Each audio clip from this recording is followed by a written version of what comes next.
गडचिरोली जिल्ह्यामध्ये उष्माघातामुळे एका महिलेचा मृत्यू झालाय। विदर्भात सध्या उष्णतेमुळे नागरिक हैराण आहेत। त्यातच गडचिरोली जिल्ह्यामध्ये सुद्धा उष्णतेमध्ये अचानक वाढ झालेली आहे। आज गडचिरोली जिल्ह्यामध्ये 46.6 सेल्सिअस तापमानाची नोंद झाली आहे। उष्माघातामुळे एका महिलेचा मृत्यू झाल्याची नोंद झाली आहे। या संपूर्ण परिस्थितीचा आढावा घेतलाय आमचे प्रतिनिधी मनीष रक्षमवार यांनी।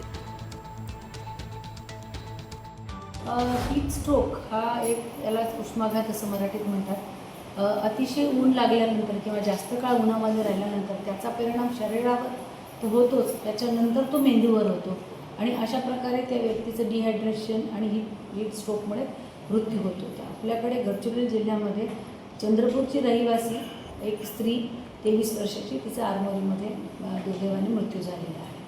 तर ह्याच्यासाठी आपल्याला उपाययोजना कराव्याच लागतील, कारण गडचिरोली तापमान आता 47 डिग्रीपर्यंत गेलेलं आहे।